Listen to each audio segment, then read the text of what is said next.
but it looks like we are getting right into the first game of this winner's bracket series. Is going to be Pajabol on Arrakis Swarm versus Xiwer's Uprising Northern Realms. How do you feel about this matchup, Specimen? So it's going to be really interesting to see this Uridan come into play. Both players with Uridan, for sure, is going to be very, very interesting. Of course, the row stacking that is now necessary with the change of the Scytheman means that this Uridan from Paj should be huge, but added to that as well, the Uridan on the other side. So I'm not going to lie, Jag, going to be really, really interesting to see how these Uridans work out. Uridan is such an awkward word to say, like the shape of your mouth. But Geralt Top Giza Erden versus Geralt Erden. My prediction is that Geralt wins. Whether it's the right Geralt for you, you know, it kind of comes down to that. And Pajabol's hand looking very special. Like, yeah, I would say pretty special. Yeah, it'll be interesting to see the approach Paj takes with this opening hand. We're just having a look. Noah Neuromancy, of course, that's a card that you would love to see. Might just select to play a 3 and pass, or maybe he wants round control on this. Last say with Uridan could be quite impactful in this with both players having it. If we look at Xiwer, there is no sign of his amphibious assault either, so no echo cards for either players. And that, of course, can, you know, dictate quite drastically what kind of approach you take to round 1. There's also no sign of signs. There is no Quen and there's no Erden. So speaking of Erden, so he doesn't have access to his Erden with his Quen at the moment. There is no sign of the signs, and all the signs point to no at the moment. The other thing worth noting is he does have a Witcher trio in hand, and often you like to mulligan those away because you want to play them in round 3. Yeah, Xiwer now waiting to make his first player's course. He has cards like the Griffin Witcher, which are going to be getting points over time.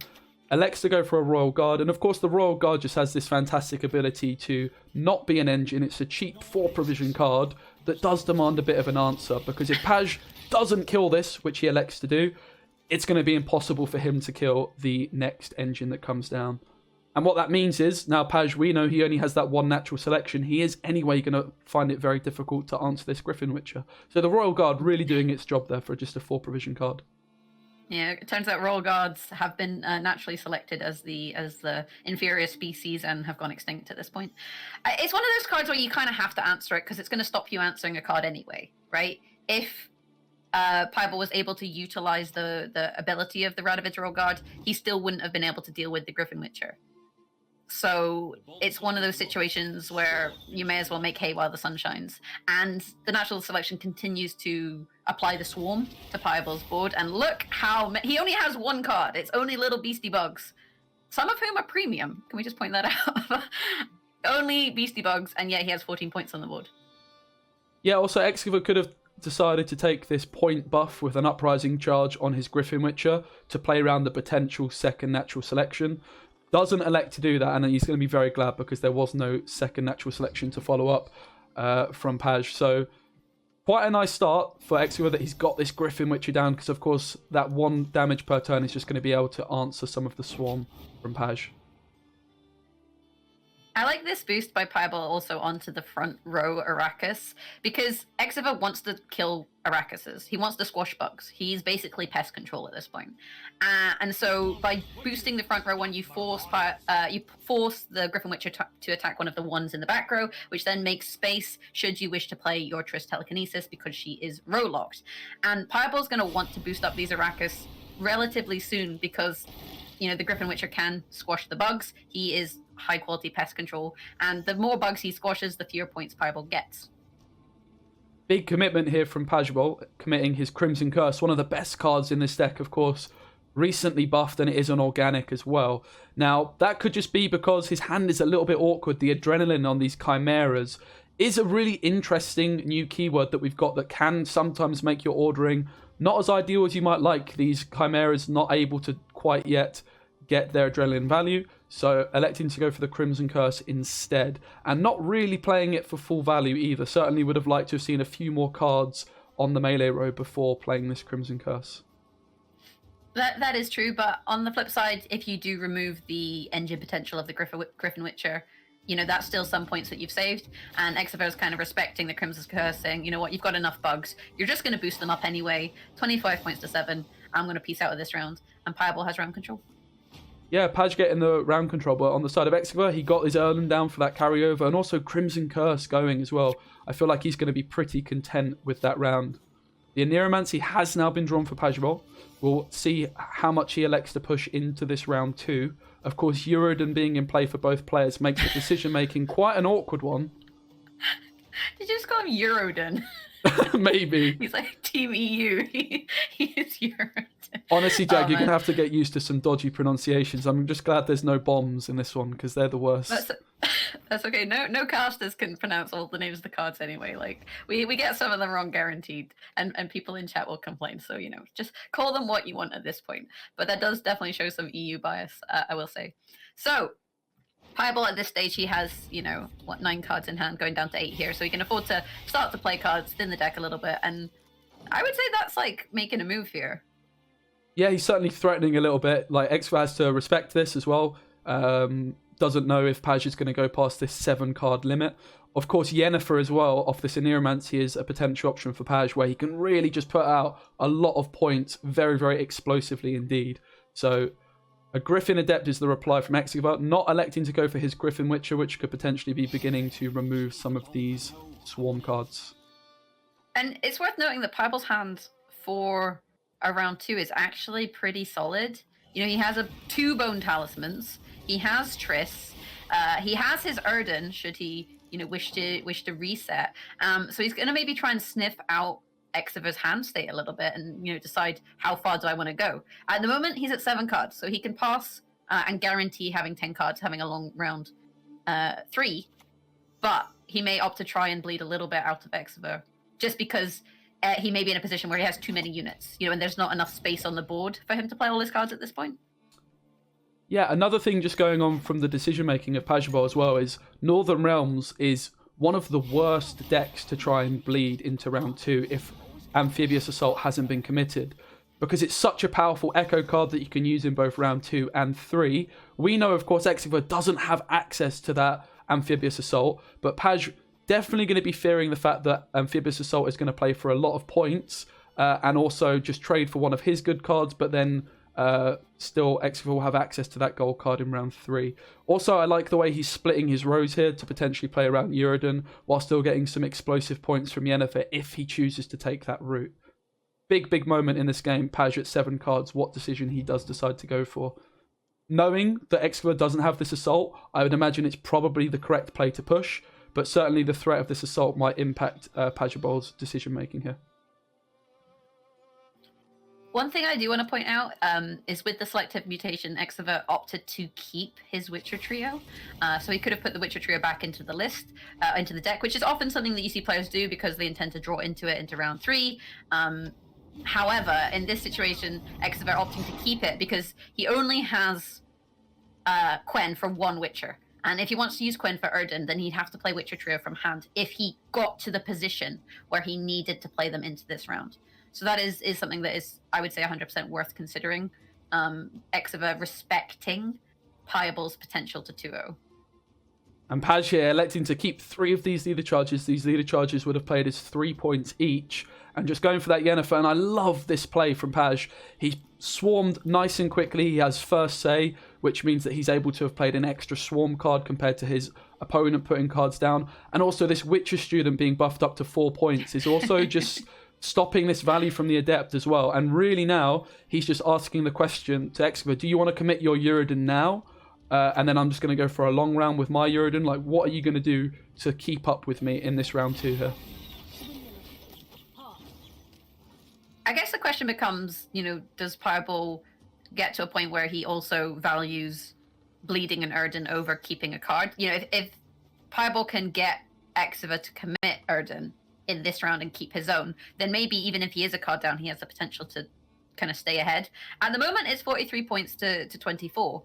And this is one of those situations as a Gwent player where you got to go and do your maths. You got to work out how much is each of these units boosted.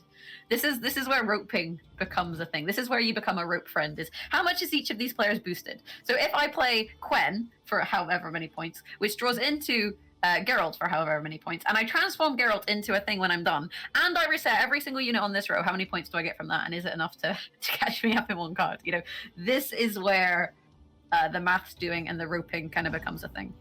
So Paj electing to take the pass. Has he done the maths on Quen into Uridan? Maybe he's done the maths into just Uridan, but with both Quen and Uridan being buffed by Erland, as well as this Adept on the board, there is quite a lot of points. But of course, if Uridan goes, Paj is going to be very, very happy indeed. He saved 3 of his leader charges. He still has his Bone Talismans, his Chimeras, his Triss. All of these cards play into Uridan. So if only it's Uridan that takes it, I think Paj is going to be very happy. And he's probably most concerned with Xiwer just playing Assault and taking it. But Assault wouldn't be enough points here. And I think that's why Paj is elected to take the pass. This pass is lovely because it's, what, a 20-point lead at this stage. And how many ways does Xiwer really have of doing those 20 points? Bear in mind also certain targets have adrenaline curves, so you want to play them at certain points in the game. And it looks like he's going to have to expend all of his leader charges and I guess play around Erden in that way to... Oh. The maths!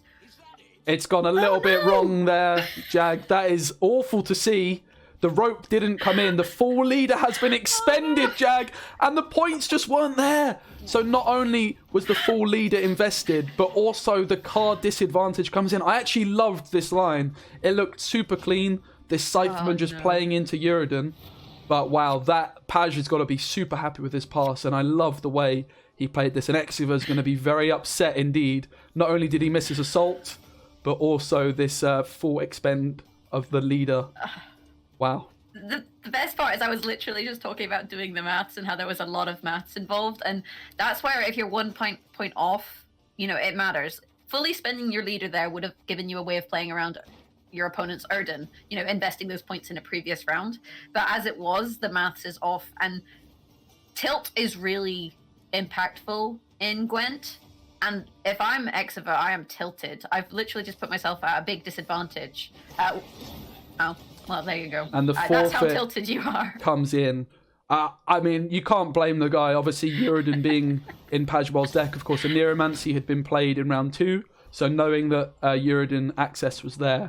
What an interesting first game. Player mindset can massively dictate the series of games. But here we are. We've got Skellige versus Nature's Gift. You said that this was Nature's Gift for the win kind of thing. So let's see how this turns out. And it's so interesting because actually both players, I feel like Xiwer trying to sneak through his Skellige deck, expecting Paj to take his Scoia'tael on blue coin, but Paj has just said, no, I'm not going to let you sneak this Skellige deck through. I'm going to queue in my blue coin deck on red, and this is where the mind games come in that we talked about. This Nature's Gift deck so strong on blue coin when you can tactical advantage that dunker. It's going to be really interesting to see how this one goes the other side of the coin than you would traditionally see played. But Paj, double Circle of Life in hand, that carryover as well as dunker. Ethne, of course, the transforming card. If she gets those hand buffs, Jag, she's going to transform and lose them. So it'll be really interesting to see what happens with the hand buffs here as Xiwer leads with a Protector in the back row.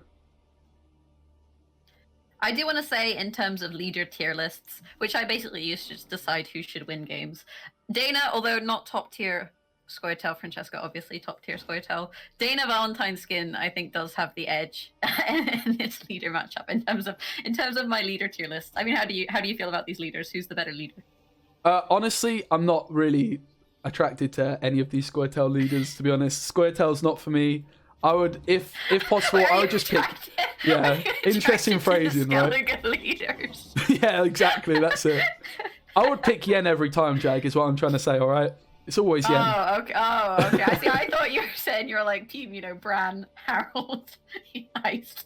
They were your homeboys, and that was where you were going with that.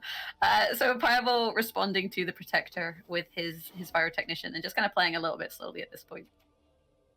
Yeah, the Pyrotech's such a great card. It's a card that we really didn't see when it was first sort of had this design, but a card that is just really, really good. It puts a lot of board presence on, very difficult to answer. You can't really realistically sink 6 removal into a 4 provision card. You're always going to trade down. And of course, this Protector is looking for a ship to join at one of these blue ships for a little bit of synergy there. So I would be very surprised if we don't see the ship come down. But again, you don't really want to be hitting this Pyrotech it's not ideal. So the ship does come down. Next, the Protector. And Xiwer has to make a choice here because he knows that Pajabol has the Circle of Life and it moves us all through despair and hope and faith and love until we find our place on the path unwinding. But he knows he has the Circle of Life. So if he doesn't protect the ship, then clicking the Pyrotech plus the Circle of Life gives the guaranteed death blow and gives the targeted boost. So you're kind of in a little bit of an awkward position where you need to spend that and go tall. Big moment, Jag. The 50-50, and it doesn't go the way of Pajabol. This Protector staying alive.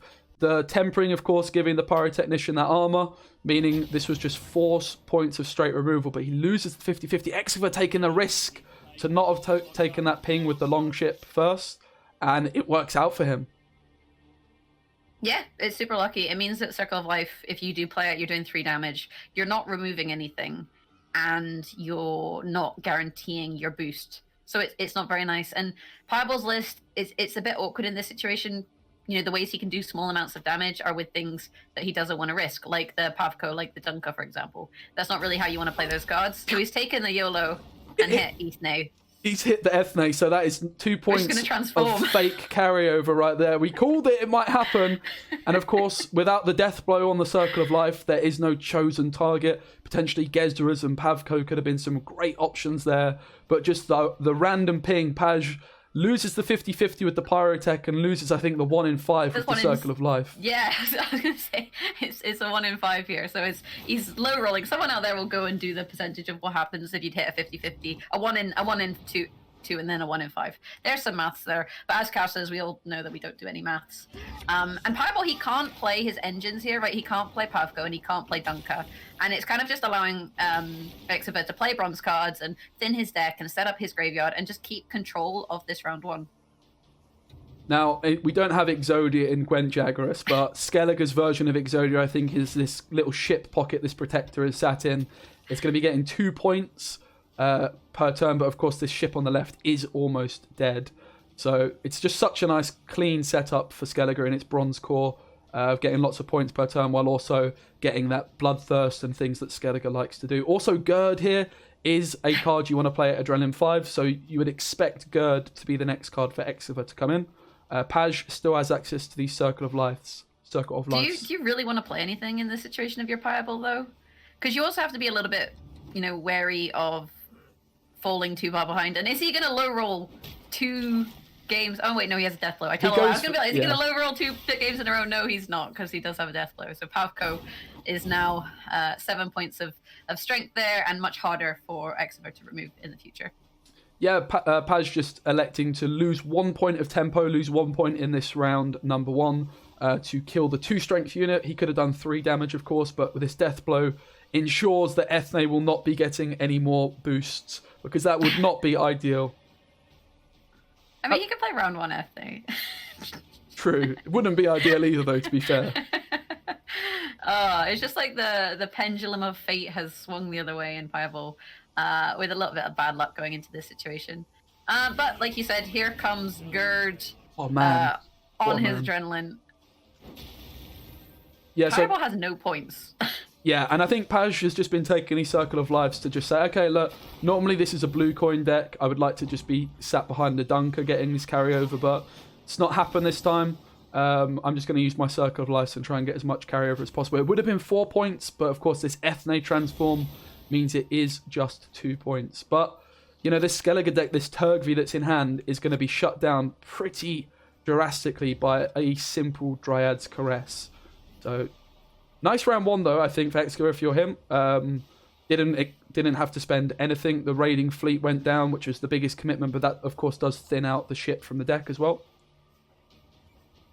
And Pajabol finally finding his Hammer Dryads, which give you, a lot of points. They are a good way to kind of stay in a round, and it maybe would have been nice for him to have options like that earlier on. Now he's got both of them, though, so he has kind of options here.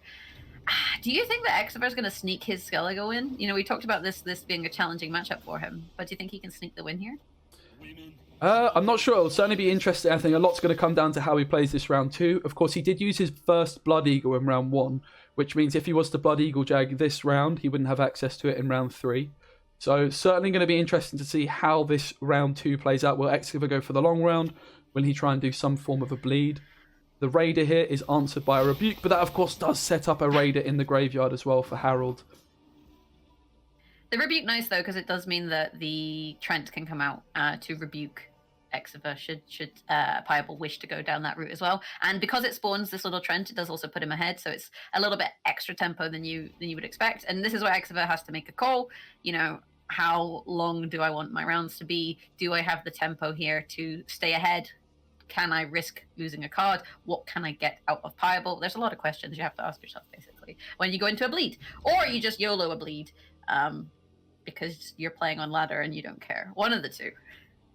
Yeah, it's a big moment with being at 7 cards. As soon as you play into this, you risk losing your card advantage, of course. But there's also a big advantage to doing some sort of bleed and trying to trade up. But this Jengi threat, not an ideal play, just a 7 for 6. That's an odd choice as well, because having that lock against some of Pajabol's engines, I guess, you know, you expect him to have the Purifies, so you kind of feel like it's not going to be an issue. You've traded into Pavko, but because Pavko had the boost from the Circle of Life, he's up at 7. And what that means is, you know, Pajabol's doing that thing where you threaten to gain a card. Yeah, and again, this decision for Paj to take the death blow, lose that 1 point in round 1, which wasn't relevant. He chose to buff this Pavko, and that is those 2 points make all the difference, because no pass, there's no option to pass it for Xiwer. And here comes the main man iced before the Bloodthirst Jag, and it's so difficult to set up that Bloodthirst against this Nature's Gift deck, and I think that's why we're seeing it with the leader played so early on. Bear in mind that I don't think Xiwer runs Utah, so he doesn't always want to have the Bloodthirst with the ice. I mean, okay, usually you would want the Bloodthirst because it's so many bloody points. But again, it's a situation where you're making hay while the sun shines, and if you're intending to bleed, you can't allow Pavko to exist. You know, you can't leave Pavko sitting there gaining 2 points per turn against you and whittling down all your engines. It's just impossible. So Xiwer going full leader, plus the ice, and he's not playing optimally with these cards, but he's just slamming tempo. Totem there as well with the Fanatics, with the Cultists, slamming pure tempo to try and get Pajabol into a point where he has to expend a few cards, maybe in a situation where he, you know, has to really play catch-up. Yeah, this totem play does also require it being clicked next turn for that extra tempo, so it would suggest Xiwer is happy to continue pushing into this round a little bit longer. See how Paj replies. Dunker, of course, has the potential of getting him some carryover, although if it's hitting Ethne, and Ethne is held in the hand, she will transform again. So it's going to be interesting to see where Dunker... The first buff goes onto this Gezras, which is certainly going to be a card that Paj is going to want to try and keep alive. I mean, maybe that's her kind of flavor of the month, right? We've decided that she likes Gezras the best so far, and she's gonna rate these cards in hand from her favorite to her least favorite based on her buffs. That's how I'm assuming this goes down. So Xiwer, a lot of points ahead at this stage. You know, 33 to 13. He's playing into this round. He has a Blood Eagle target should he wish to go down the Death Blow route, but I believe opting for Kaduk in Kaduk, opting for Kaduk instead with the Bear Witcher, damaging itself and damaging the Hamadryad. Yeah, it makes sense to commit this card here with the second Bear Witcher in hand. Of course, you can use the Order ability to heal them both by 2. On the other side, Paj has his second Hamadryad and is going to commit another leader charge by the looks of it. Let's see where the Dunker buff goes. Back on to Gezras. That's not a bad target, really. Of the 3 in hand, you know, Protector would be okay, but Gezras is just a nice card to have for later on in the game.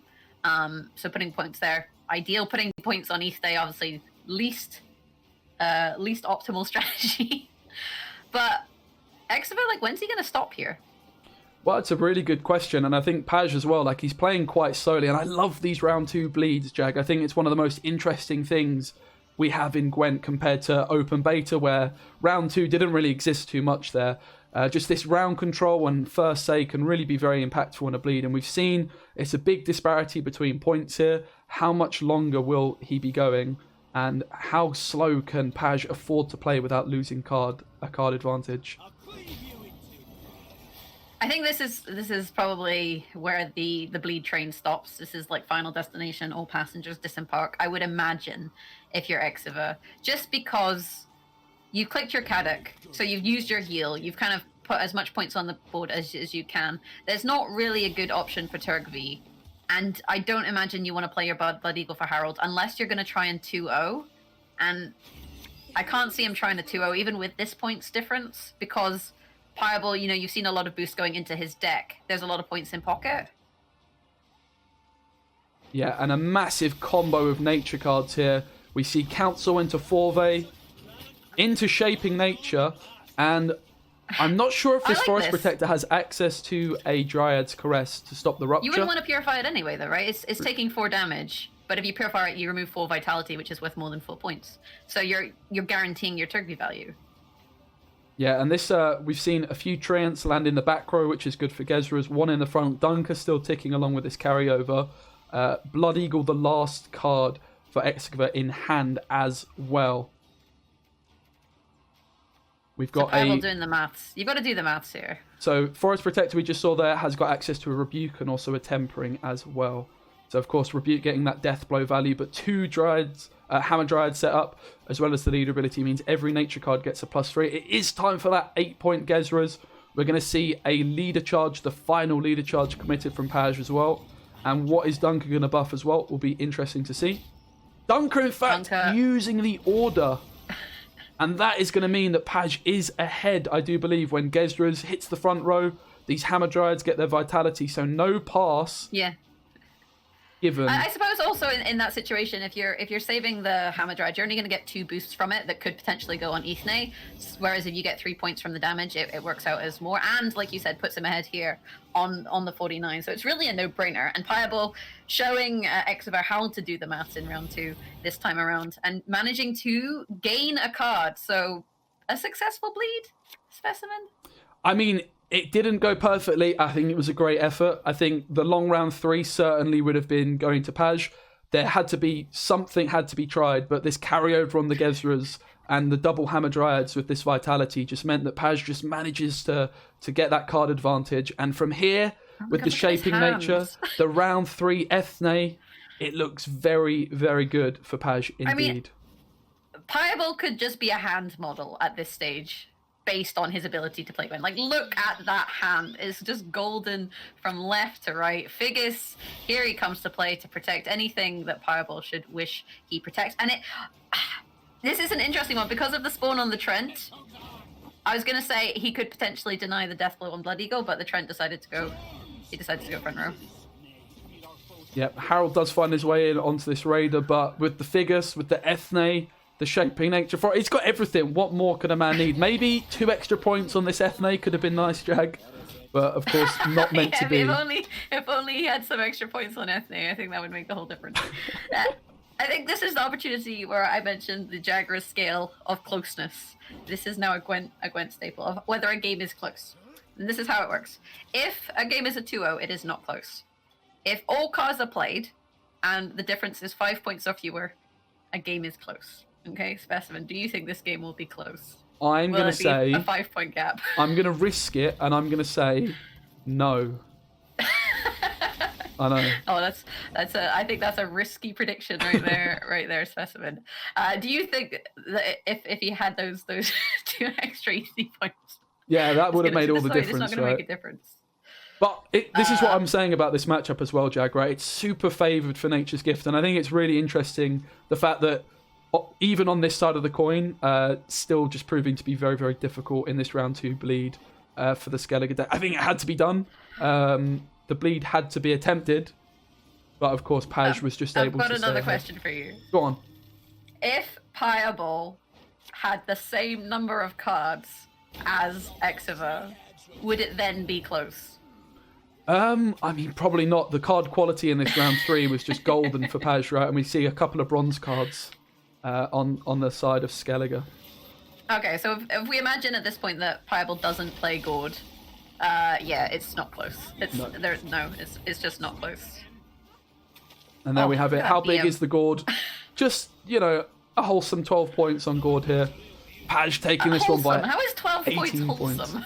You can get 14, 15 points sometimes, right? Especially with Shaping Nature being an Echo card. And Neuromancy isn't in this deck, of course, because it is a Devotion list. Bone Talisman that was missed by Green Knight, so that ended in 3-0. But here we have this Nilfgaard deck, Jag, that I'm very intrigued to see. it is quite a new version. Like, it's quite, the word out on the street is this one is like, it's a new deck. It's not exactly what we've seen before. I've not seen it played much myself. And of course, Line Pockets, which is enough to send shivers down the spine of any opponent. Not going to be an easy one at all. Pajabol blue. This Masquerade Ball definitely wants last say. And the Crown Splitter's Justice combo means it's very, very easy for Syndicate to win on even indeed. That is true, but we are on the Nilfgaardian board, so I don't know if that is foreshadowing of things to come. And when it comes to the leader tier list, because this is what we do now, we have Emir versus Gudrun. Where are you going in this tier list, Specimen? Personally, Emir all day. I wouldn't go near Gudrun. Green Knight actually has questioned my decision to use Gudrun as a leader model at times. I personally think it would be great if the default Syndicate model would be someone like a Cleaver or a Dijkstra. Gudrun doesn't quite do it for me, I must confess. Emir, on the other hand, what a guy, right? Witcher 3 legend. He's Nilfgaard, so we gotta stan. With that said, Anna Henrietta, I think, takes the biscuit for me. She's like top tier Nilfgaard. But Emir, we're always gonna vote Nilfgaard over every other faction as it is. Pajabol opening with the Nausicaa and boosting it up to protect his engine. Xiwer giving a little info with the little safecracker, halfling safecracker, telling Pajabol how many crimes he has, but playing for 8 points of value. Wholesome points. That's what we call points these days. And this safecracker here as well, not only is it 8 points, not only has it got the Intimidate engine, it's also a Crown Splitter, which means this Justice is going to be getting full value unless this first safecracker is answered. And of course, the Justice can pull another safecracker. It's just an incredibly strong combo that I think is at the center of why this Line Pockets deck is proving to be such a great deck this season. Yeah, so the ball in Pajabol's core, and his hand, is it a bit too stacked for round one? It's like, where do you go here? Yeah, it's certainly not ideal. There are a couple of poisons for Paj, which I wouldn't be too surprised if we see those. And in fact, really surprising to see the Masquerade Ball committed here. It's not what you'd see every day, but this is just Paj respecting the power, I guess, of this Justice. Added to that, there is a Heat Wave, of course, in Excavar's list.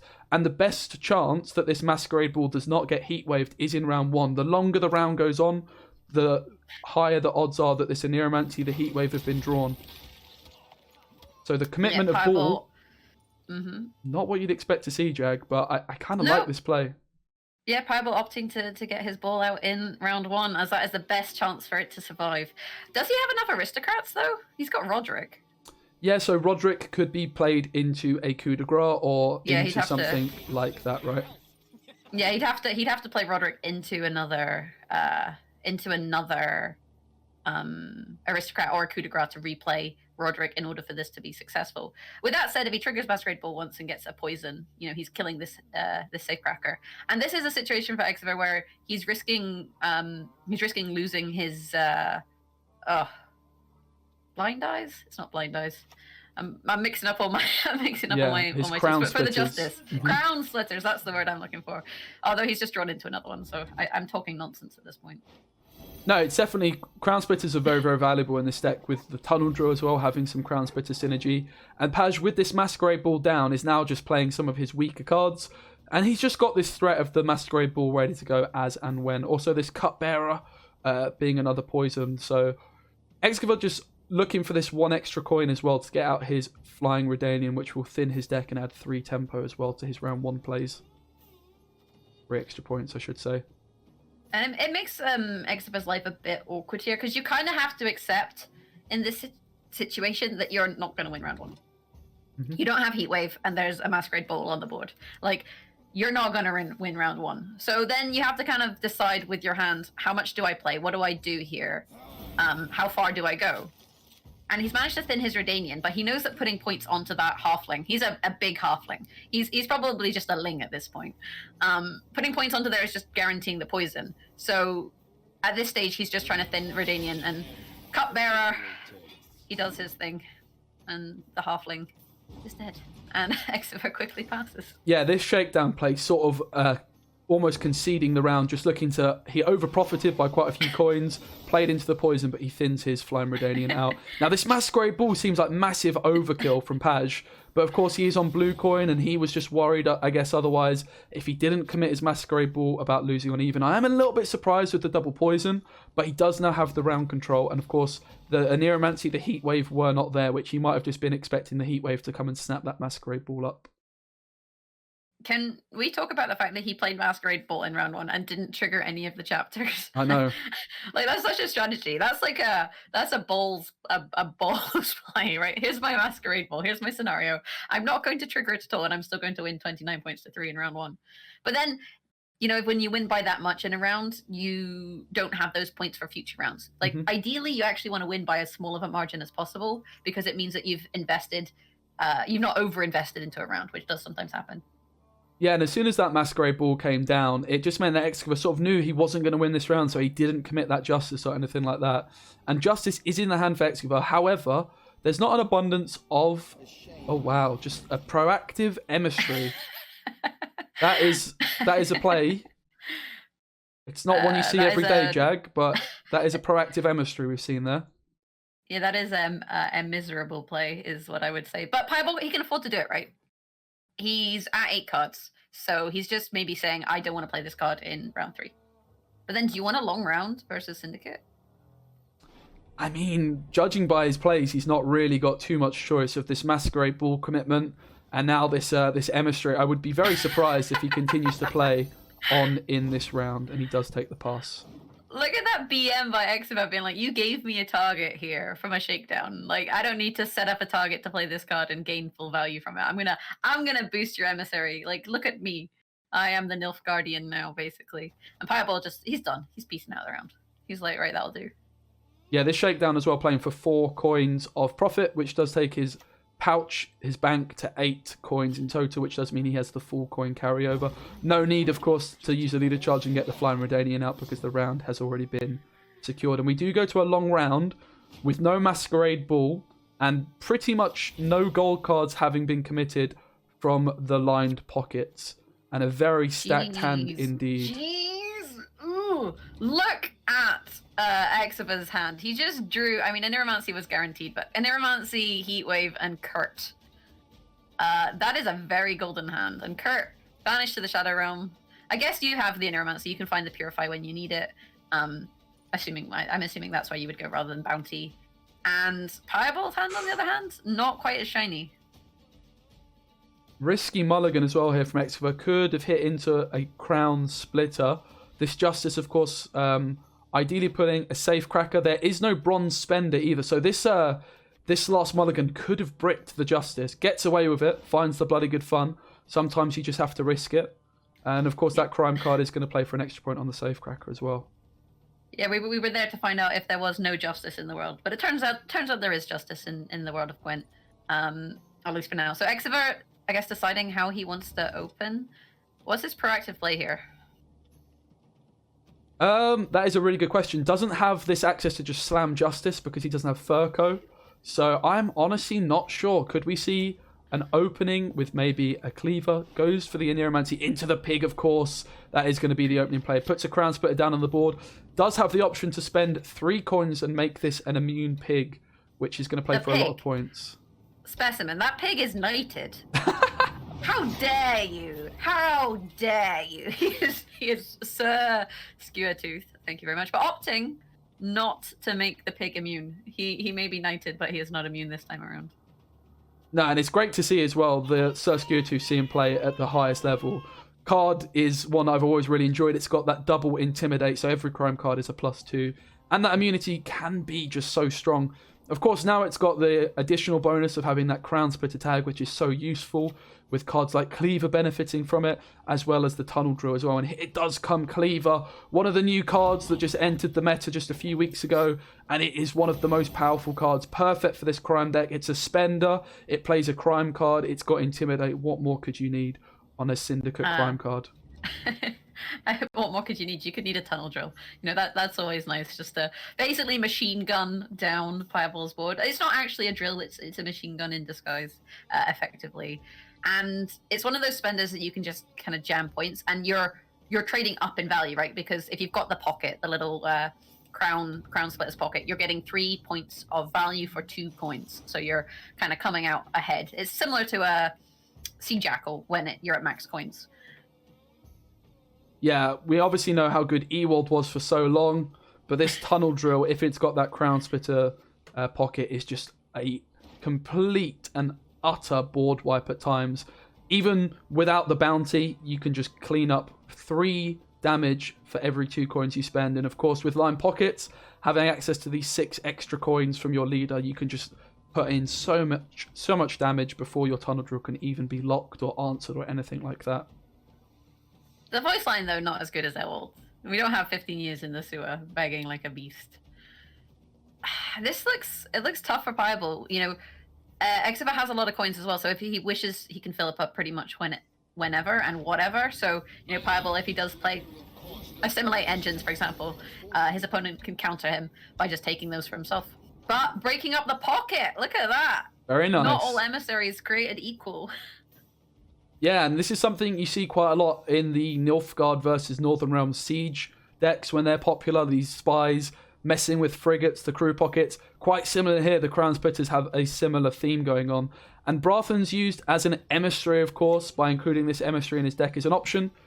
And buffing up this Nautica Sergeant, which means it's going to be quite difficult for the Tunnel Drill to answer this engine. In comes Justice as well, with these double Crown Splitters on board. And here's some more Crown Splitters getting ready for that Tunnel Drill pocket, Jag. Yeah, and it gets to the point where there's too many pockets that you can't easily block them. I mean, you do have more spies, right? You've got the Roderick. So if you could go maybe Roderick... Well, you can't go Roderick into Joachim, actually, because Joachim's in hand, so that doesn't really work. You're kind of delaying the inevitable to an extent here. Out comes the Flying Redanian, as we talked about. Very similar to Maddock in the sense that it can be played into all 3 rounds. It's kind of like a Roach that's just far better that you get in all 3 rounds. And it's a really, really great card with this Line Pockets ability, being able to very, very comfortably get up to that 9 coins without over-profiting. In comes the Joachim now, as you mentioned, breaking up another one of those pockets. And also just threatening this 2 damage, as well as being an Assimilate engine. 3 engines on the board for Paj, which of course... The Tunnel Drill loves engines, Jag, but it's not going to be able to kill this 14 strength, this 12 strength one. So I love that Paj is putting his engines down on the board with such high points to make it very difficult to clean up multiple cards at once.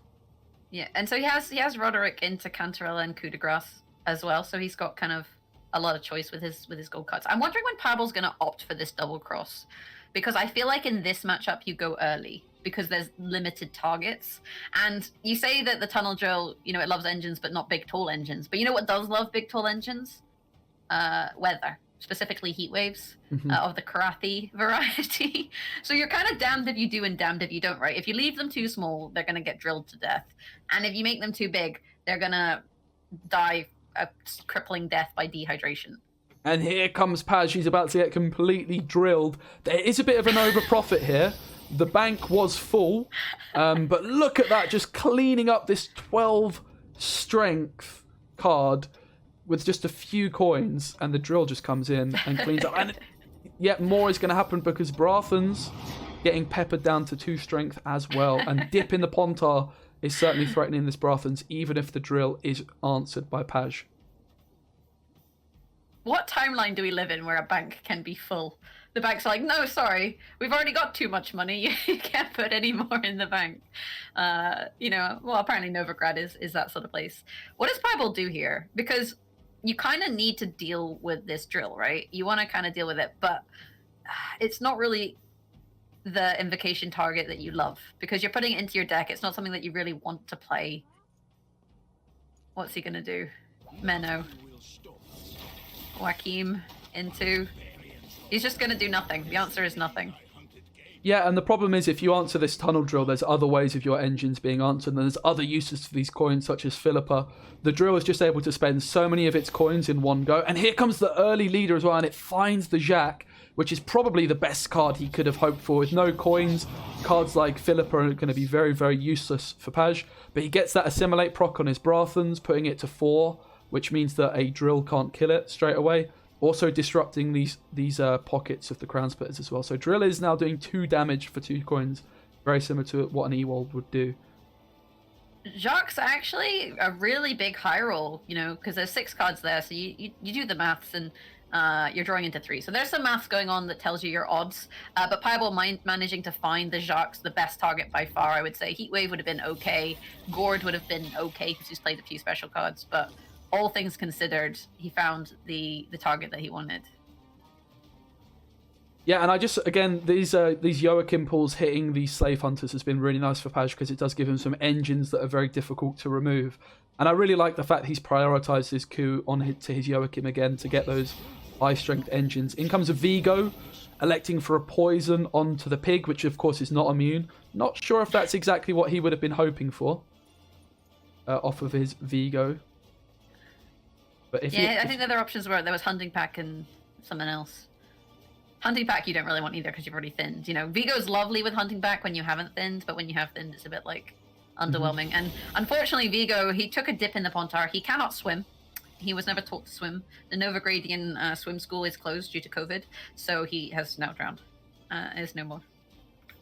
Paj as well, if he does get access to any coins from his opponent, of course he is playing a few cards which can play his opponent's cards. Does have a way of spending those coins with Jacques on the board as well. It's a pretty close game here, Jacques. Just 6 points in it. Coins in the bank, though, for Syndicate, which is always nice. I don't think this poison will come into play, though, on the board. You have to realize that... Well, so let's think about what's left. There's Cantarella, though. Bear in mind, there is a Cantarella. So Pajabol could put Cupbearer on the top of Xiwer's list and get a second poison that way. There's a Heatwave for 20 points for Xiwer. Here it comes. That is quite a big Heatwave. Dead. Do you remember I said it was 6 points? Not so much anymore. Like there's a lot of kind of power plays. One of the problems though that Pajabol has is the front row is full, so he's not going to get as much value from his usurper. Mm-hmm. And here does come potentially. Oh, I thought we were playing the Roderick there, but it was just us looking at the deck. Obviously, Cantarella an option, so we would expect to see the location come in. Maybe Adrenaline 2 as well. Adrenaline 2 is going to give access to that Viper Witcher Mentor, which will play the highest provision card from Xiwer's deck. I'm not exactly sure what that is. Of course, a Neuromancy was found, so you would expect most of the cards, the high provision cards, to have been found. Invo as well as a Tool Punish. And as you mentioned, this front row being full does mean this Usurper could get a little bit awkward. It depends with Invocation, right? If you invocate a space, or do that works, make a space that way. You've got options for it.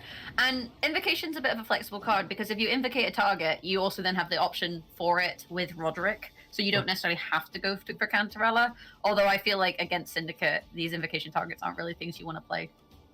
Yeah, the damage there of the Slave Hunter cleaning up one of the emissaries, making room for Usurper to call in his dudes and get that full 12 points on the Usurper. Would be expecting the location to be Pajabol's next play. Potentially seeing how much that Mentor is going to take for. In comes Philippa.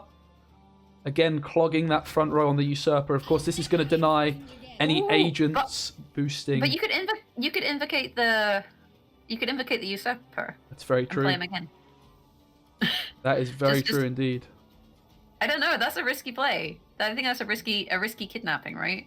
That is a situation where Pajabol would be able to make space on the front. But in doing that, again, your Cantarella means you're not going to go for Cantarella. So you got to do the maths in these situations. But location finally played. It's close. You know, we've seen this point swinging back and forth in huge numbers. Like all of these plays the players have are power plays. You know, they've got a heck of a lot of value in their hands. So we'll have to kind of see where the cards fall. Jacques now coming down for Xiwer. Spawning his little friends, his little Firesworn friends, jamming all the coins. 70 points to 52.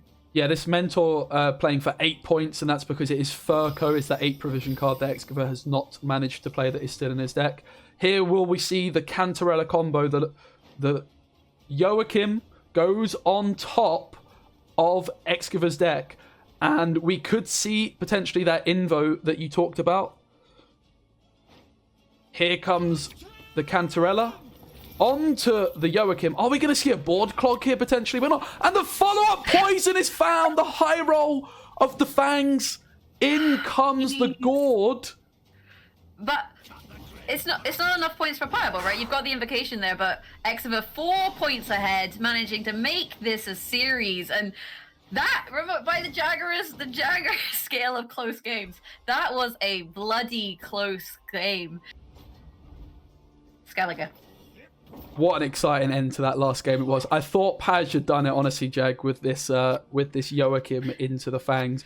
Really interesting to see that Cantarella combo coming on. But here we have now the Skellige deck on blue coin up against the Masquerade Ball deck on red. And this is going to be the only chance Paj has for his Masquerade Ball deck on red coin. Because, of course, if he loses this, he will be on blue coin for what would be the decider. And of course, Paj just one game away, remember guys, from qualifying to the first open. Xiwer looking for this reverse sweep, and I'm really excited to see how this one plays out. Yeah, Pajabol with the Nilfgaard list here going up against Xiwer. The double cross has some nice options here. Things like, you know, the Turgi, for example, are a nice option. Gerd, he's not a bad pick either. You've also got the Svalblod totem, which is also a nice pull on double cross. So there's some decent targets in there. Yeah, nice start for Skellige as well, setting up this protector that we saw previously. Raiding fleet is going to be pulling one of these blue ships, which is going to have that nice little synergy for Paj. He's led in with a 5 provision card of his own, which is... Oh, he just goes straight... Look at this, Jag. This is what I'm talking about, right? This raiding fleet now is just going to be completely filthy. Is it? Well, is it though? Sure? Is it though? Those pesky Nilfgaard, not Nilfgaardian spies, messing with all sorts of pockets. I love this interaction. It's very Nilfgaardian, Jag, for these spies to be messing these things up. Yeah, I spy with my little eye, something being with E. And pockets not so hot for Xiwer. And in this situation, you know, Crown Splitter's pockets, they're easy to come by. It turns out that lined pockets, you know, it has a lot of pockets, as the name would describe, whereas Blaze of Glory, less, or shall we say fewer pockets available. And Pajabol managing to disrupt this synergy just a little bit. And it kind of forces Xiwer to pick a protector to boost, and in doing that, you're playing into poisons. Yeah, and there are a couple of poisons in Paj's hands. There's actually 3. Oh my gosh. Which, you know, you're only going to need 2. There's no Purify in Skellige. Here comes the second. This is the beautiful thing about open deck lists. Would you be doing this on ladder when you could get surprised by something? Yes. No, probably not. But I mean, I don't know. I think against Skellige, you can get away with it to an extent because, I mean, unless they're running Morkvarg, it's a devotion list, so it's not going to have a heat wave, so you can afford to be a little bit greedy like this on ladder.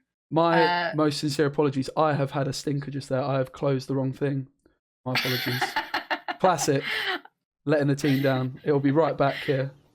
My most sincere just accidentally close the stream. Yeah, classic. I've had enough. Classic misclick. I was trying to look at deck lists, and it was a bad life choice. That was a poor life choice. Well. There was bound to be a mistake at some point, chat. All right, I've got it all set up. I was quite nervous, but it's happened. In comes the Gerd. The Gerd is the word, but not so great in this situation. You know, it's much better against things like the Araka Swarm list. That boat also poisoned, so you know you're poisoning what ended up being a bit of a tall target, but it does whittle itself down. And 30 points to 16, but here comes Fangs of the Empire reigning supreme and bringing that point gap right the way down. Plus the ping, 21 to 20. Yeah, that double Fangs just offering an awful lot of points in round 1. Of course, this Cupbearer as well would be a third poison, not going to be particularly needed, but maybe Vigo on a Fangs could happen. Gerd as well with that adrenaline being forced to be played. Now, I do love Gerd, Jag, I have to admit. What a cool card. You love him. He's such a cool guy. He has Gwent voice lines as well. I can't remember exactly what it is, but any card that says Gwent in their voice lines, I'm a fan of. If you like break the fourth wall and mention Gwent, then that is where it goes. Pajabol though in a little bit of a pickle in terms of his statuses, his relationship status. Currently, there are no statuses, and that does mean that he cannot thin his hunting pack.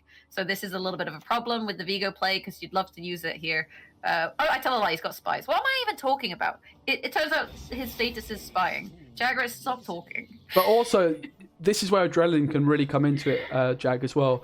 This Gerd would have cleaned up on this hunting pack, but Paj, it's open deck list. He knows that Gerd is there. He knows he can wait until that Adrenaline 4 mark, and then Gerd is only going to be dealing damage to the Siren.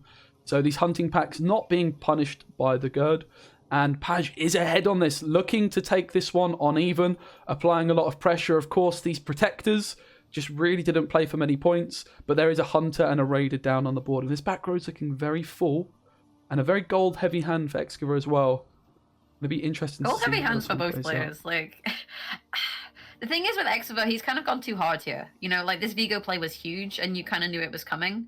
So if you want to keep going here, you've got to spend, and opting for the Kadok, and not setting up a pocket there, interestingly enough. I mean, he wanted the damage to heal the Protector, but he could have used the Kadok to heal the Protector. So I guess he's not clicking Kadok this round is what that tells us. Yeah, also important to note that Paj has this location, which now at Adrenaline 2 will play a Mentor, which in round 1 you would expect to play for a lot of points. I think it's going to play for 12 points because of Harold. Of course, there's Blood Eagle as well that Paj would be looking to find. So as long as he can stay ahead with this play here, he is then going to be able to play a Mentor for 12 points off the location. However, it would require a commitment of Brathens or Invo to do that. In fact, Invo wouldn't be enough either, so forced into the Brathens play here, yeah. But it's a really nice copy on a Bear Witcher, you would imagine is the play here.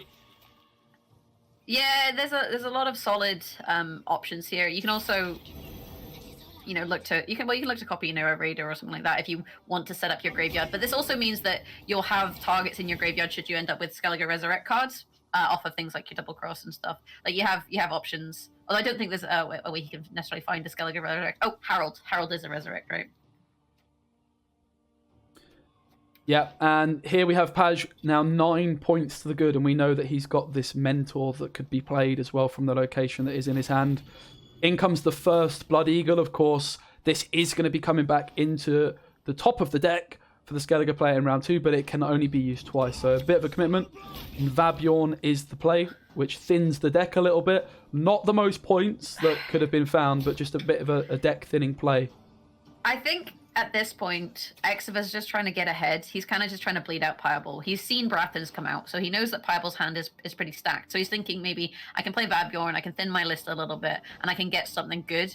But this location being played now into the Viper Witcher Mentor on Adrenaline 2, as you said, is a big boy play. And 42 to 31 at this stage. Like, I don't think Xiwer can climb this Nilfgaardian mountain. The good news for him here is Turgvi will get ahead by 1 point on this Bear Witcher. So, do I tell a lie? I don't tell a lie. It will get ahead by 1 point, which means Paj is still going to be required to play another card. But this Cupbearer, of course, not just a poison, not just an Assimilate Engine, but it is a Pella in disguise, Jag. And we all know that Pella, he is the MVP. He is the most valuable Peller. So Cupbearer, he used to be a Peller, and then he took a career choice and absolutely blocked Turgvi from all of his glory. Worth pointing out, by the way, that the positioning of the Bear Witcher by Xiwer did turn out to be a loss of points. He should have played it on the other side of the Kadok because he clicked the Kadok this round. Jaggerus was right. That's just what I'm trying to say. And we talked as well, Paj had those 3 poisons, I do believe, in his hand, but that Cupbearer, not only is it a poison, but that Turgvi. And of course, in open deck lists, holding that Purify for Turgvi makes an awful lot of sense. Paj winning on even with Nilfgaard and still has a Masquerade Ball ready to be played. And there is, of course, no Heatwave in this Devotion Skellige. Looking very strong. The world champ looking, Jag, to book his place in open number 1. Yeah, Pajabol, there's a lot on the line, and there's a reason that he won Gwent World Masters, right? There's a reason that he is considered currently the best Gwent player in the world. He's happy to just take his card in this situation, going for the dry pass there. Brockvar Hunter coming down for Xiwer to bring him down a card, but through to round 3. Yeah, and that's the beautiful thing about winning on even. If you're on the red coin, you can just take that pass, and now Paj has secured double last say. Really important to just take a look at the mulligans. Will Pajabol find his Masquerade Ball? Of course, he does have Roderick. He does have Ku to find a again, potentially. The aristocrats in hand, though, are just Roderick and Usurper. So it could be a little bit hairy if this... But look at Exiva's hand. That is bronze. That is bronze for days. Yeah, like, that look how is a many stinker. gold cards he missed. Exiva, this is just adding insult to injury, and Skellige is just not shining. Whereas if you look at the gold cards, we've got Joaquin, we've got Cantarella, we've got Masquerade Ball. So double Roderick, you can guarantee that Masquerade Ball, depending on what you hit. Like, it's incredibly likely. Exiva, I guess, is just playing around the double cross and playing proactive here with the totem. Pajabol slamming Tony Joust. Does not appreciate cults. Says no cults are allowed. Only Nilfgaard. I feel like this is just over. Chat reliably informing us, Jag, that this Menno could in fact be bricked as well. But of course, Harold and Iced, the two biggest cards you really want in this round 3, and only has access to potentially one of them off of this Blood Eagle.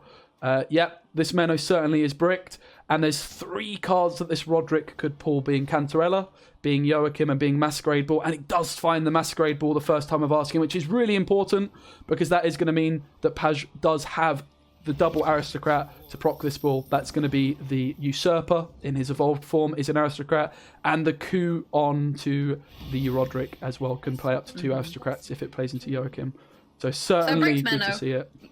Yeah, it evens the playing field in terms of the card differential, right? You know, like, if this was a bricked Menno and Pajabol didn't have an extra card, it would be disastrous. But Pajabol is in a situation where he bullied Exiva in round 1. He has an extra card, so he can kind of afford to have a bricked Menno.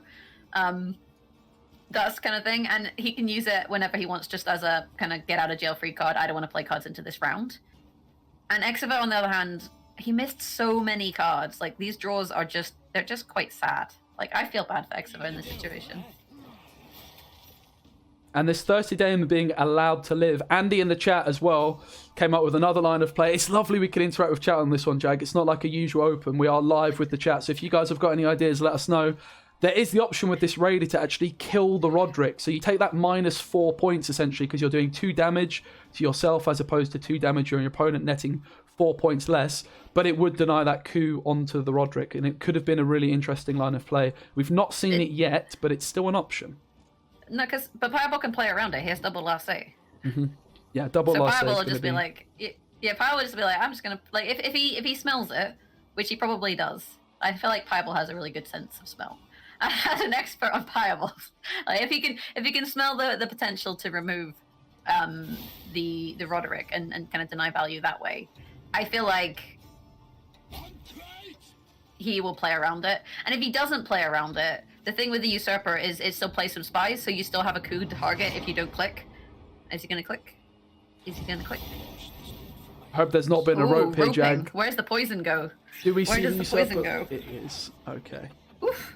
Well, that's not bad. Yeah, and I think there can be sometimes with the Observer clan, it can look like the player is roped out, but actually sometimes it can just take a little bit of time.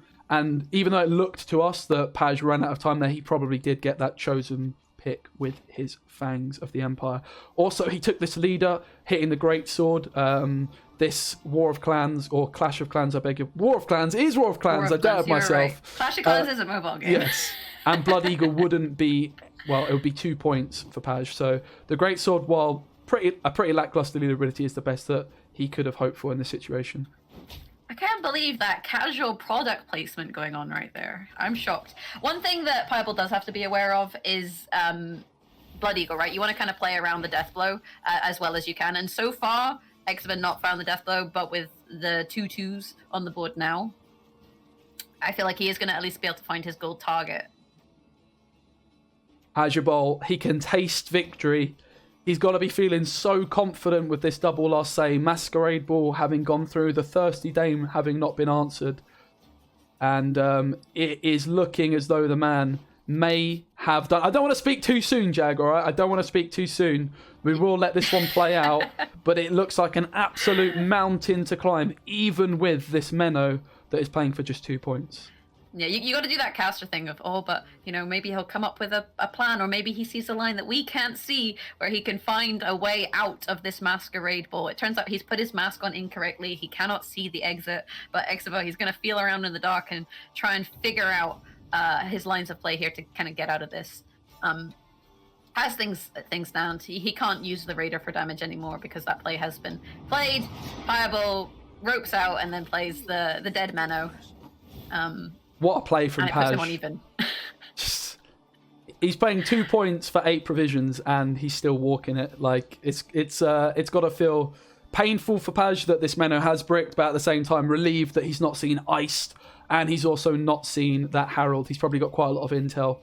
Knows the hand, of course, as well from his leader ability. He knows that it is a great sword and a blood eagle, so does know that Skjordal as well has been missed. No Jengi. Really tough to see for Xiwer, especially the fact that he lost round 1 on even. Electing for iced over Harold as well here. Iced is a massive play at the end of the day. Like, Iced is a big boy play. He's drawn into the Skjordal, so he's managed to find his gold card. He's now opting, to summon another card onto the board, and that's a lot of points. It's a lot of points, 48 Jack. points to 14. We were saying this is over, but Jesus Christ, did we forget about Iced Baby? Yeah, and Ice drawing into that Skjordal as well, meaning that the Great Sword is discarded for 10 removal. Could have been Harold, but still, you're not going to complain about seeing Skjordal.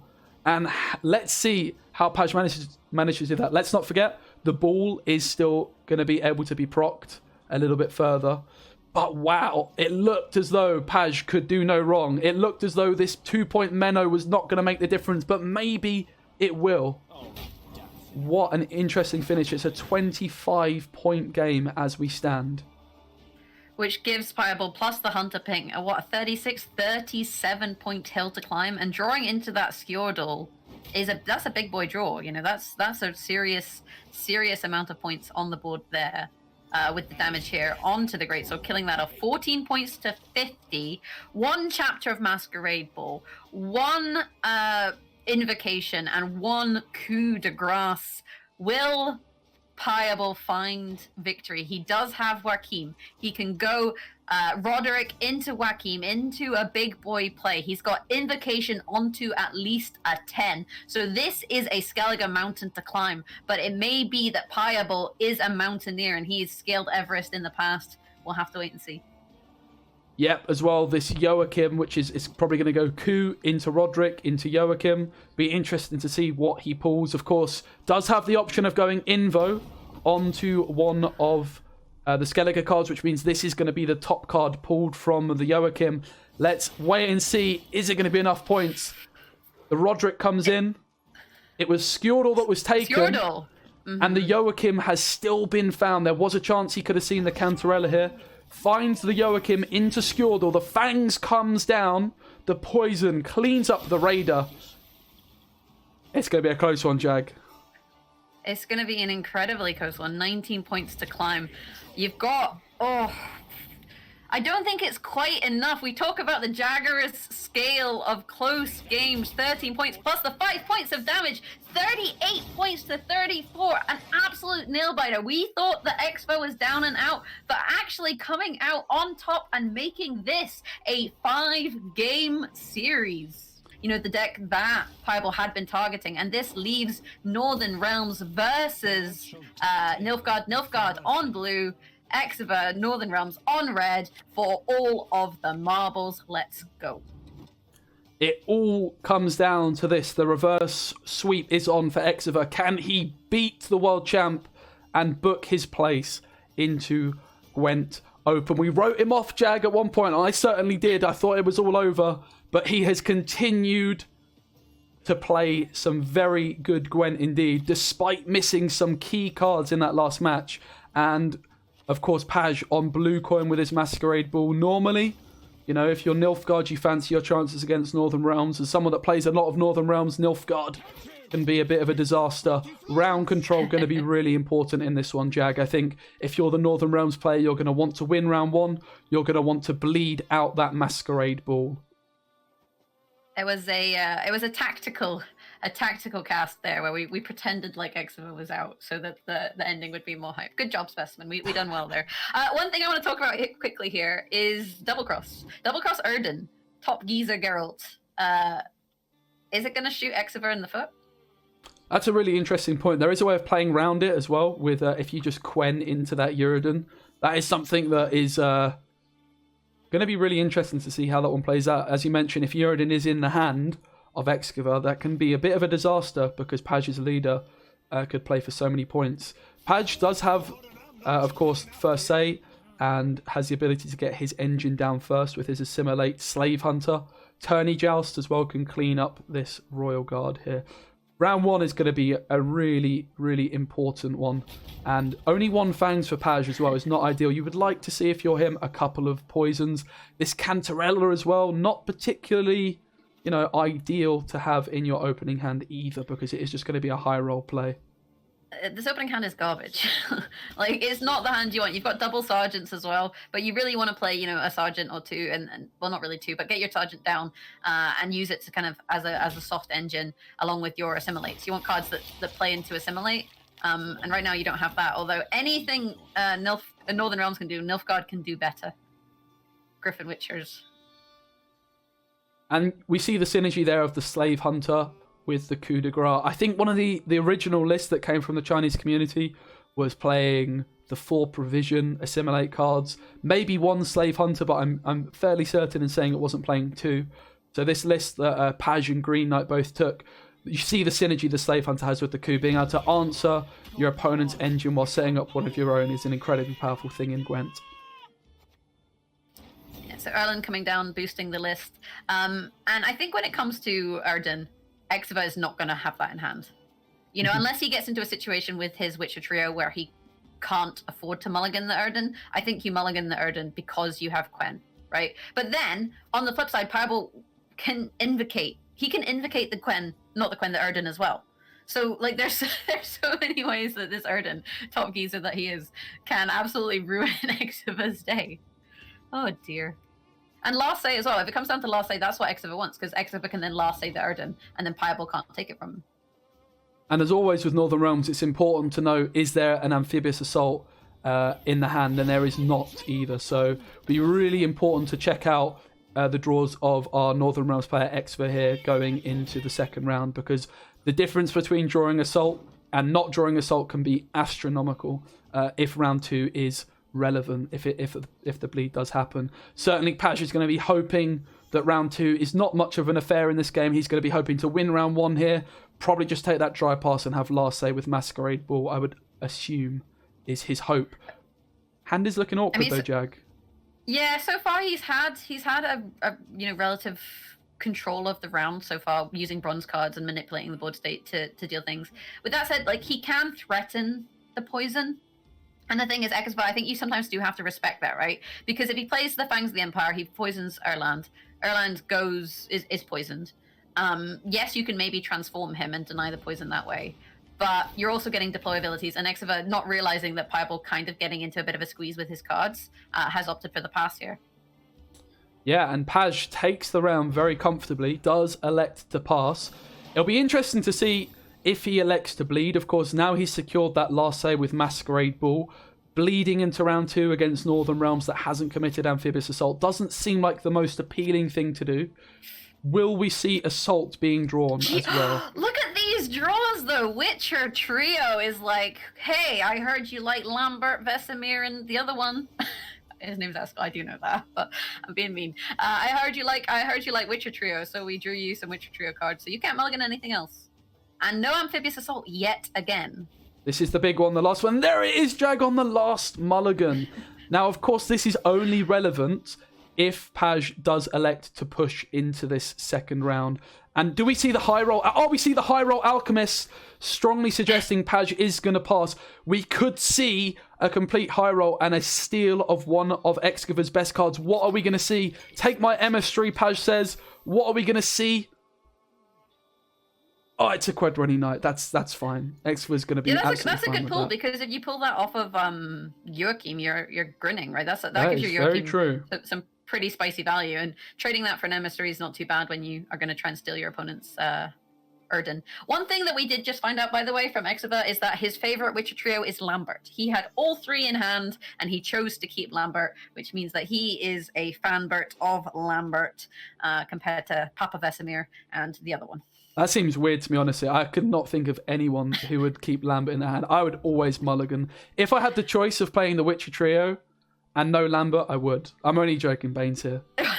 Bane's You'd here. rather brick your Witcher trio than play Lambert.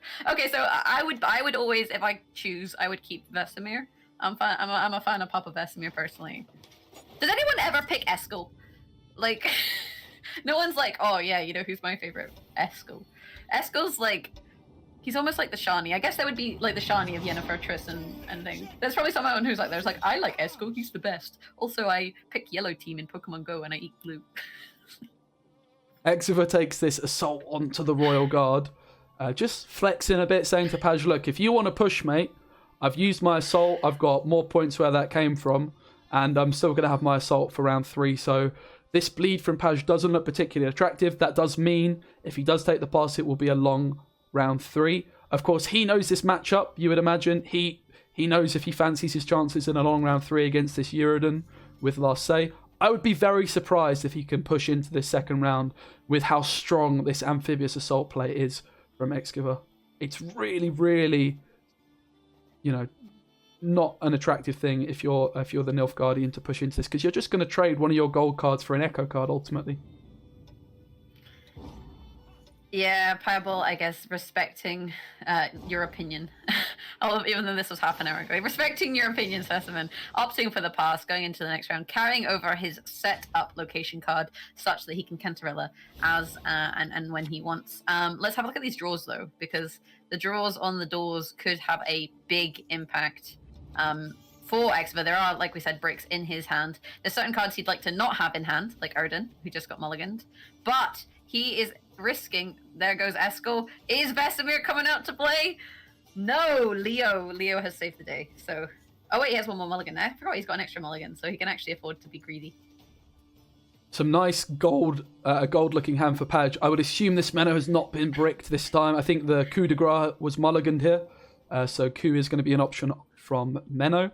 On the other side, Uridan and Keldar both in the deck, but there is, of course, this selective mutations card, which is going to be able to tutor a adrenaline card, such as Keldar, and you would imagine this emissary is going to be swapped out of the hand. A little bit of hand fixing there. On the side of Paj, doesn't have any locks or anything like that. Attorney Joust could be nice to clean up an adept potentially, but no Attorney Joust either, looking at Remedy or moreover coup de grace from this Menno. And it'll be interesting to see what Cantarella can pull as well, Jag.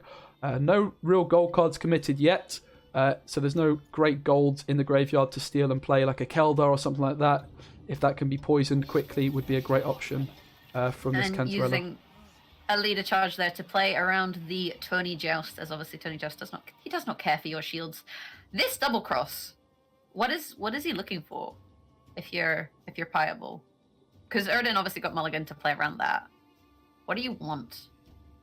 That's a really interesting question. If you get the Invo on to Keldar, a Quen would be quite an attractive option. Amphibious Assault as well, because you've put the very true. The Kidweni in your deck, right? That should be in the deck. So you've got a Northern Realms target, I think. Yeah, that's a really good point. A bad shout either. And in comes the Masquerade Bull, of course. No Heat Wave. Also, not much straight-up removal. So this Thirsty Dame is going to play for an awful lot of points in this round. Xiwer just happy sitting behind his Griffin Witcher Adept. The selective mutations can, of course, do a bit of hand fixing, as well as playing 2 Witcher Students, which can then be transformed into Adepts. It's a neutral card. It's not a card you see in a lot of decks. It really does have some nice synergy with these Griffin Witcher Adepts, though. But anytime Jag Masquerade Bull has this last say, it can be very difficult to deal with for most decks indeed.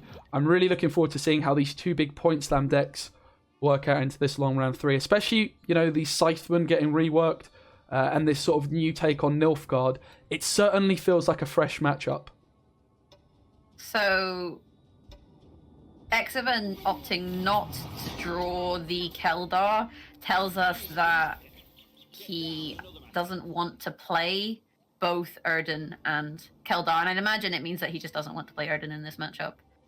I mean, if you don't have last say, you want the Joachim targets, that's what you want to reset, so I'll have to kind of see how this goes, but this is going to be a heck of a match. Like, Xiwer has so many points with Witchers, but Pajabol has a full Masquerade Ball. He has such a golden hand. He has Cantarella, and he can do sorts of shenanigans. You know, he has options to try and block the board with spies. He has the invocation on various targets to try and maybe take something, and he has these weird synergies with his double cross. You know, he can maybe try and find amphibious assault into Kidweni, for example. So it's a very odd back and forth this, and with this many cards, it's too hard to say kind of where things are going to go. Yeah, proccing Ball this early isn't ideal because it means that a poison is going to sit on maybe not one of the tallest targets, but there is also this Fangs that spare. Paj electing to not click this Usurper knows that there's no answer to it, there's no Heat Wave, and these dudes, I can't remember what exactly they're called, I should remember, but they're going to be staying, the Operatives are going to be staying on the Northern Realms side of the board, and just maybe with these other spies, we know Nilfgaard can do a little bit of clog of its own. It's not quite rats, but it's not far off at times.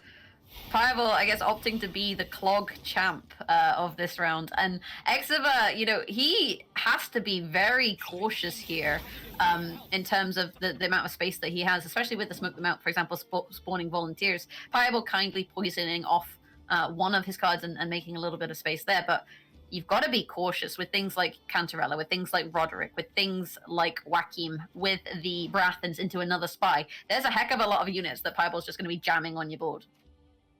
And I think it's really interesting to talk a little bit more about this selective mutations play and this decision not to put Keldar in the hand and keep the emissary. It seems really surprising and very questionable at first.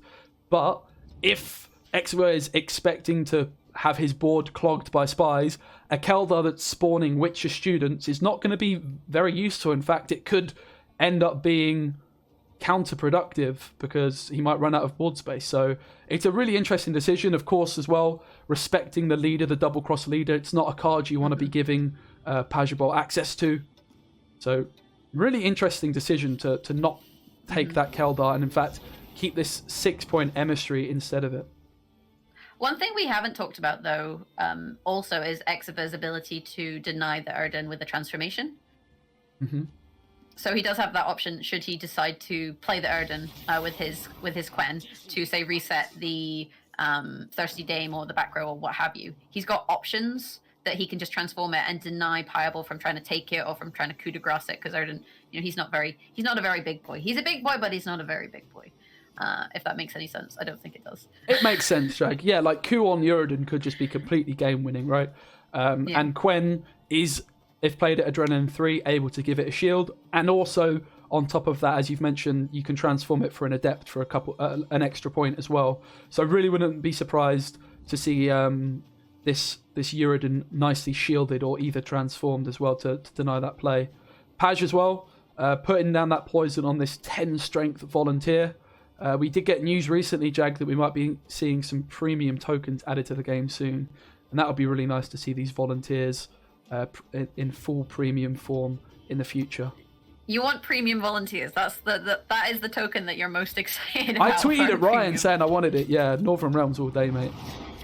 Gotta be done. I mean, like, look at the Operatives. Like, true. He's basically doing yoga on a roof. What more could you want from your premium Gwent cards than roof yoga? That is my question. Assault comes in on a slightly seemingly premature Scytheman, but ultimately, if it's going to get poisoned, the extra points aren't massively relevant. And of course, Assault boosting this card by 5 already. Remember now, Scytheman 4 base power and boosting just by the amount of boosted units in the row, as opposed to the boosted units on the whole board. So massive nerf, really, the Scytheman, but still a very decent card indeed. Paj, of course, still has this order on the location, which he can use with Cantarella, but looking for a nice target. If he can kill some Northern Realms units, it gives them the option of playing them. Vigo comes in. Here Vigo. And opting not for the doggos, he's opted for the Slave Hunter for the Assimilate engine. I guess being a little bit cautious about his own board space as well. Here Vigo. I like that one. I'm quite proud of that. That was one. good. Also, this Slave Hunter damage that's on the board, not only is in it Assimilate engine, but you've mentioned before, Jag, this potential to transform Uridan as well, deny the coup value. But if Uridan is not transformed and it's just given a shield, then this Slave Hunter could ping off the shield and who could finish the job and play the Uridan. So I definitely like that having this Slave Hunter not only as a Assimilate engine, which is going to proc from Masquerade Ball and the like, but also this floating damage is quite a threat. I think. Oh, so this is where it's awkward, because I think you have to transform the Urdin if you go for it. Because if you don't transform the Urdin, your opponent can invo it. Although I guess if you play Urdin at last, they can't invo it and then play it again. So maybe Urdin last play is just the strategy. Pajabol has to decide when he wants to use this double cross, because, I mean, the choices ain't spicy. Let's be real here. Yeah, certainly not ideal. And Paj also will probably have some intel as well that his opponent might be trying to brick some of his options. So would not be surprised at all to see this leader come in now. Board clog, still a possibility. Lots going on in this matchup for sure, Jag. Yeah, there's a lot, and it's a pretty scary situation. Opting for the emissary into the boost, you have to be careful about going too tall. But Pajabol spreading his boosts across different rows, meaning that when Urdin does come out, it's not going to hit as hard as it potentially could. Whereas Xiwer, like, he has to stack a row with boosts. That's kind of the strategy for your leader charges and for your Scythemen. And Keldar, the top deck of the century. What an interesting decision. Just gets rid of it. Right back We in. could still see Keldar played from Quen, but of course you've got the decision between an 8-point Keldar now or the Uridan. Not an ideal choice to be made at all. And of course, if you kept that Keldar, Jag, then Paj just gets a much better leader ability. As it stands, I don't believe he has any Witches in his deck, so I do believe that this leader will just be a Leo, which will come in at 5 points, I do believe. Fangs it coming looks in like as well from the Joachim. It looks like Pajabol just waiting on this leader, kind of accepting that maybe it's not gonna be great. He knows that there's a Witcher trio in hand for Xiwer, so that's one of those things that's worth considering. I mean, maybe what you could do. No, that wouldn't work. Never mind. Ignore me. I'm not gonna even tell you what you could do, because you can't do it. This Usurper as well, Jag, the Devotion means that it's getting boosted every time an agent is played. That is a huge Usurper. Of course, there's the 12 points we can see, but also those 6 points of the operatives that are on the other side of the board. So while this game, we can look at the score as it stands. Don't forget, we actually need to consider that these 6 points worth of operatives are going to move to the other side of the board, netting 12 points further to Paj, and he's already very far ahead.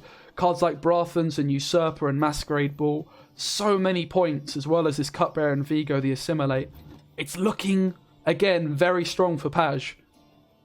There's so many points. That's the issue. Is like, you've got your leader charge, you've got your uprising, you've got your Scytheman, you've got Lambert.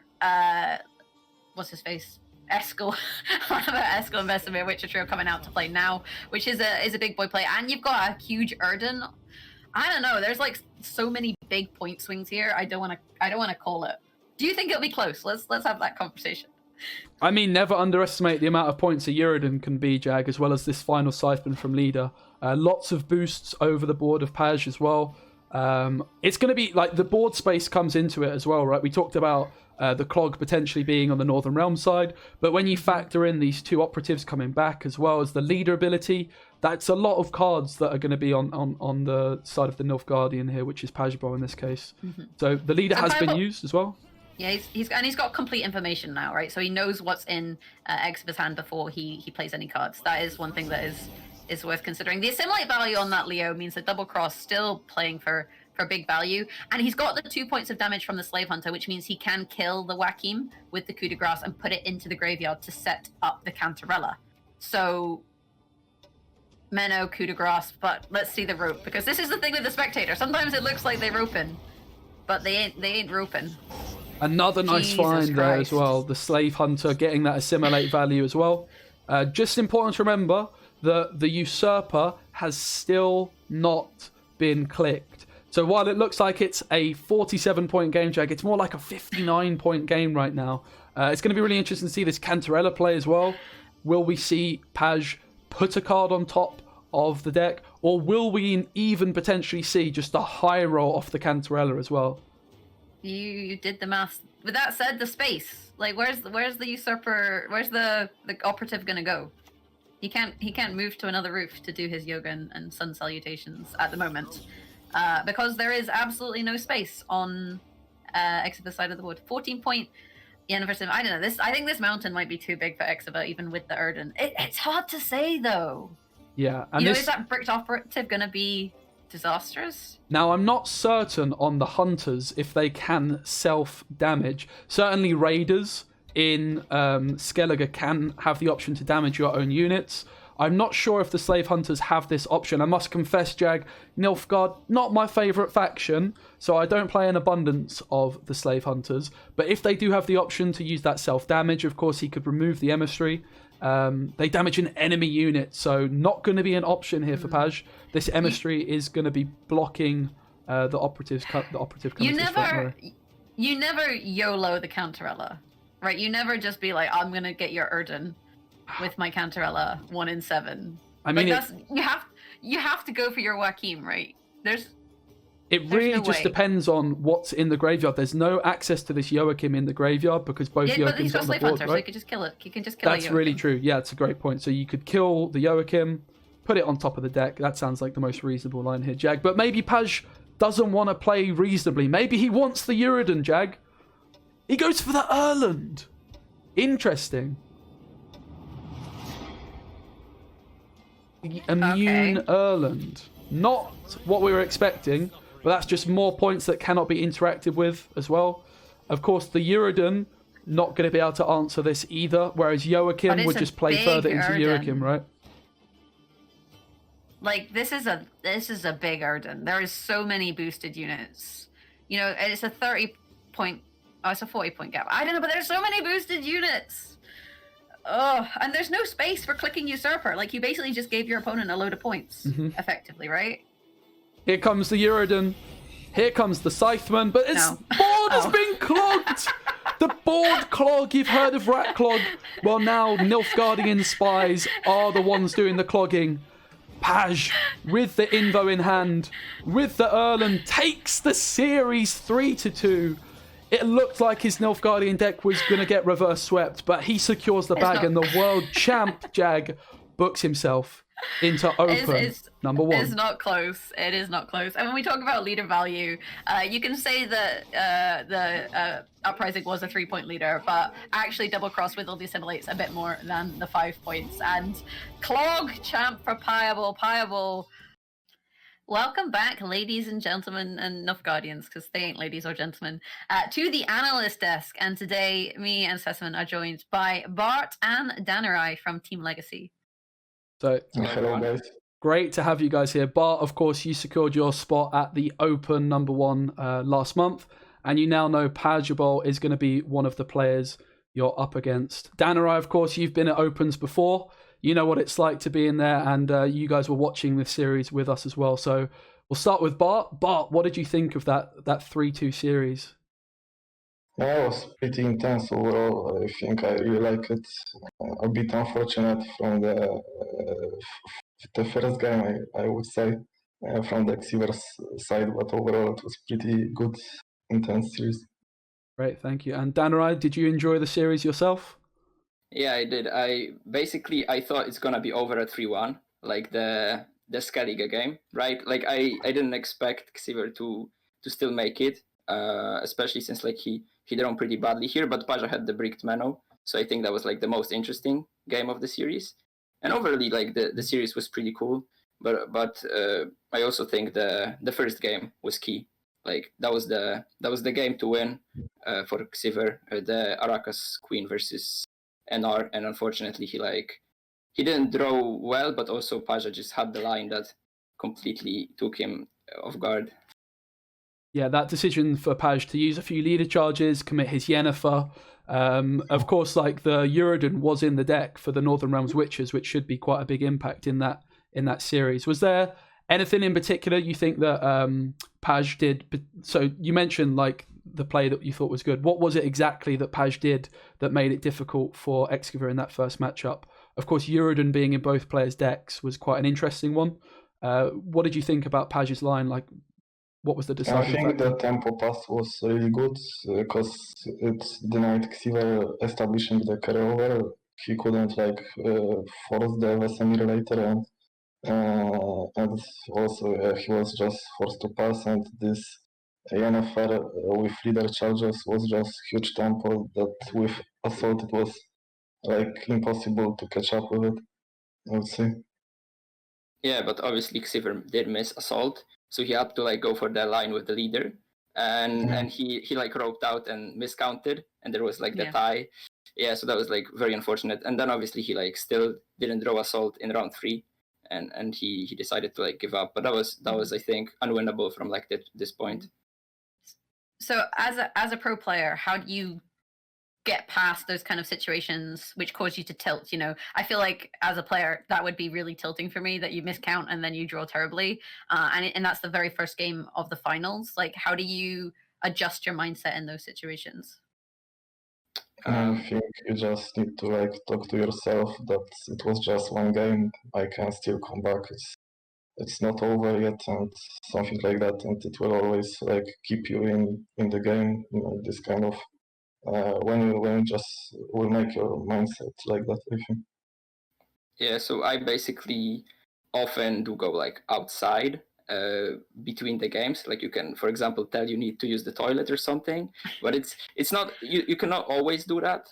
But when there's like more chill environment, like for example the qualifiers, it's obviously different on like open. When there's like, when the other person will just wait out of politeness, you can like go outside real quick or something to untilt. That's really helpful. Yeah, great. And I was going to ask as well, guys, about Team Legacy a little bit more in detail. Of course, one of your teammates playing there, but of course, yourself and your other teammate, Tailbot, made it through to the last month's qualifiers. What can you guys tell us about sort of the Legacy team? Like, do you guys talk to each other about your tournament preps? Do you was Tailbot at all? What's it been like having Tailbot on the team? All those sorts of things I think people would be really interested to find out a little bit more about. Yeah, so we are always like talking with each other. Like for example, we suggested a lot of decks for Xiwer, like Kelly, which ended up being a really good choice, I think, because it was either getting banned or winning every game, I think. And he also had a really good ideas to tech against AQ. A lot of people brought AQ, and he was like putting Forktails to Kelly, or putting Gert into Skellige. So IQ didn't have a good time against Xiwer, I think. And also, of course, the Serdan in NL. But that was his idea. Like we were against it, but he ended up taking it after all. Like we wanted him to take Lambert, but like he did what he wanted. He's Team Geralt, he's not Team Lambert. I can see the logic, I guess, both ways. Erden's one of those cards where with open deck lists where a lot of pro players think like when you know that it's coming, it loses a lot of its potential. Would you agree with that? Yeah, of course. That's why I think it's for sure more of a ladder choice. It makes some sense in, for example, AQ, when you can always guarantee some points with NFL. And also, like in this kind of very greedy meta, when you don't have a lot of answers, like control tools in NR, so that's why Xiwer decided to just go for Erden to have like any shots in long round with some matchups, I think. Like especially AQ, since he knew that AQ plays Erden too, so he needed to counterplay with Erden himself. Yeah. And just talking like a little bit more about this Kelly deck, Bar, I know it's something you've been a massive fan of. Despite obviously not being able to use your Carapace leader charge on Siri Dash, do you think that's harmed this deck at all? Do you think it's just as good? Do you think it's a little bit worse? I think it's still very good. Like it has now quite a bad matchup against Syndicate, but also not that bad if they don't play Heatwave. I think it's very winnable there. And this Siri nerf doesn't change much, like especially because of lockdown nerf. There are not like very heavy control NG decks right now with a lot of locks, and that can just counter all of your stuff pretty much. So the Siri nerf isn't for me any big, to be fair. Yeah, and it's an interesting point you make as well. With Heatwave being less popular, it becomes more strong Keltalis. It becomes much more difficult to deal with if you don't have those kinds of control tools. If I may as well, Danurai, what's it been like having Tailbot join Team Legacy? Of course, he joined, I believe, late last year. I know as someone as a spectator myself, he seems like a bit of an elusive figure. I don't know loads about him. Of course, you get the occasional Twitch stream. What's it been like, sort of him joining the team? Has had an impact on you as a player or anything like that? Just what's it been like, really? Yeah, so Talbot did join us shortly before World Masters to like prepare for the tournament to maximize his chances. And honestly, I thought he's gonna just leave after the Masters, but he ended up like staying. So I think he likes the team. And yeah, I mean, Talbot, although he's still like some sort of a lone wolf, right? Like, but he does talk with us, obviously, like drops some ideas here and there. So yeah, it is pretty cool having him in a team, obviously, because like I think he's the best player in the game. Yeah, that's it. Brilliant. Oh, sorry. I was think, gonna say, how do you? Go on, Jag. You go. I'm talking over you. Yeah, it's my turn to speak, Specimen. How do you rate Xiwer's chances in the losers bracket, having seen the decks so far in the tournament? He's I'm not 100% sure who he's playing against now, but do you think he can still find his spot? Against us. He will play either against Redrum or Shaggy, the winner of the game. And yeah, I think he has solid chances because the decks that they are bringing are quite okay. Against him, like the biggest downfall for this game against Paya was that he didn't have Scaliga. And also we have like a good lineup against Scaliga with most importantly Kali. Like it farms just Scaliga pretty much. So now Scaliga will appear and I think there are even bigger chances for Xiwer than it was in the final. Right, and just to touch on Pajabol's lineup as well, this Nature's Gift deck, I know Bart as well, it's something I hear your name being thrown around quite a lot when I hear the words Kelly and Gift as well. What did you think of Paj's decision to take Nature's Gift? What's so good about that deck? Yeah, most importantly, it farms also Scaliga. I think it was his. I even asked him, did I convince you that much with the gift that you brought it? And he said that he just wanted to farm Scaliga and he didn't want to play Miros as he was expecting more elves, so he didn't want to took elves but just bring gift. And his lineup is overall really strong against Scaliga. I think it's the biggest advantage of this lineup.